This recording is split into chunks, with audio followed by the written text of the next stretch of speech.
আমি জানতে চাই যে কেন মানুষ টিকিট পায় না কেন, আর তারা কিভাবে ব্ল্যাকে টিকিট বিক্রি করে। কিচ্ছু না বলে হাতে লাঠি নিয়ে একটা ইশারা দিল, সবগুলারে মার পুরো দূরে মারতেছে পুলিশ। আমি আসছি খেলা দেখার জন্য, প্রায় 3 ঘন্টা হলো কাউন্টারের সামনে দাঁড়ায় আছি, কোনো টিকিট দেয় না।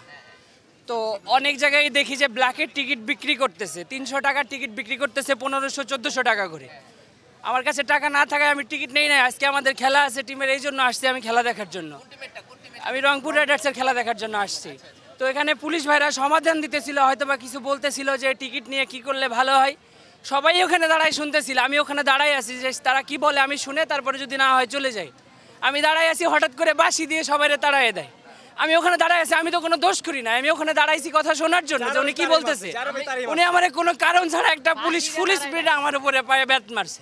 আমি কিচ্ছু বলি না, আমি চুপ করে ওখানে দাঁড়াই আছি, আমি কোনো কথা বলি না, আমি শুধু শুনতে চাইছি যে তারা কি বলতে চায়। এই কথা ওখানে শোনার জন্য আমি ওখানে দাঁড়াইছি, উনি কোনো কারণ ছাড়া আমারে মার দিছে। আমি জানতে চাই যে কেন মানুষ টিকিট পায় না কেন, আর তারা কিভাবে ব্ল্যাকে টিকিট বিক্রি করে।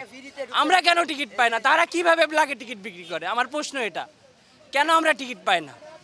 আমরা কালকে রাত থেকে চেষ্টা করতেছি টিকিট নেওয়ার, কোনো জায়গায় কোনোভাবে টিকিট পাওয়া যাচ্ছে না। মাঠে কোনো দর্শক নাই, অথচ বাইরে টিকিট বিক্রি করতেছে কিভাবে। 200 টিকিট যে মূল্য গাড়ি, ওই টিকিট 1000 টাকা জিতেছে। কেন টিকিট থাকবে না, টিকিট থাকবে না কেন।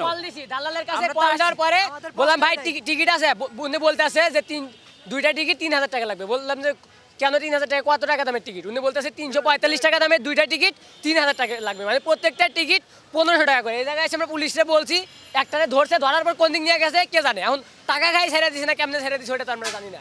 আমরা ভালোভাবে কথা বলতে আসি, কথা বলতে বলতে দালাল কার থেকে জানি একটা ভাই নিয়েছিল, নিয়ে ভাই কল দিছে। 71 টিভির কাছে রেকর্ডও আছে, একদম রিপোর্টারদের সামনে কল দেওয়া হয়েছে, ওইখানেই বলছে। তারপর পুলিশের সাথে ভালোভাবে কথা বলতে আসি, বলতে বলতে তারা হেলমেট টেলমেট পরতে আসে আর আমাদের সাথে কথা বলতে আসে।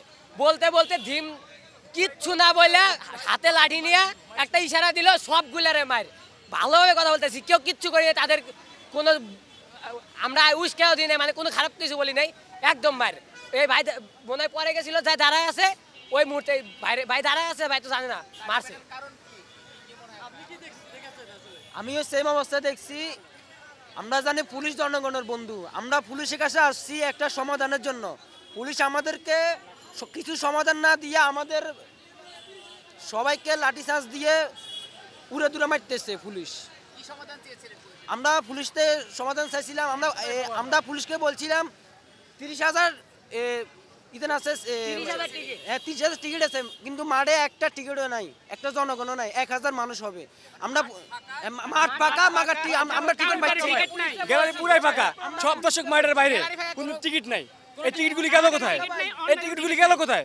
পুরো গ্যালারি পুরো ফাঁকা, আপনি যাই দেখেন পুরো গ্যালারি ফাঁকা, আর সব দর্শক আমরা রাস্তায় ঘুরতেছি, টিকিটের আশায়, টিকিটই পাইতেছি না। জি, আমরা টিকিট ভালোবাসি অবশ্যই। আমরা চাই এই টিকিটগুলি গেল কোথায়, এই টিকিটগুলি গেল কোথায় ভাই, এই টিকিটগুলো আমরা টিকিট পাবো কোথায়। ওখানে গেছিলাম, ওখানে গেছি, ওখানে টিকিট নাই, ওখানে টিকিট শেষ ভাই, ওখানে টিকিট শেষ, দেওয়ার আগে শেষ।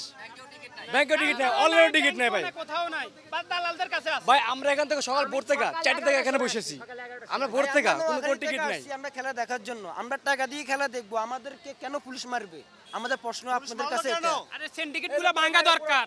এই যে পোলাপাইন আন্দোলন করছে, এই যে সিন্ডিকেট ভাঙার জন্য, এই সিন্ডিকেট কিন্তু এখনো বিসিবিতে রয়ে গেছে, পাপন চলে গেছে, ফারুক স্যার বসে গেছে, আসিফ মাহমুদ যারা মানে নেতৃত্ব দিচ্ছে, এরা কই এখন। এই যে দেখেন হাজার হাজার দর্শক বাইরে, ভিতরে কিন্তু গ্যালারি ফাঁকা। ওই যে অনলাইনেও টিকিট নাই, কাউন্টারেও টিকিট নাই। পুলিশের কাছে অভিযোগ করছে, পুলিশ আপনাদের সবাই লাঠিচার্জ করছে।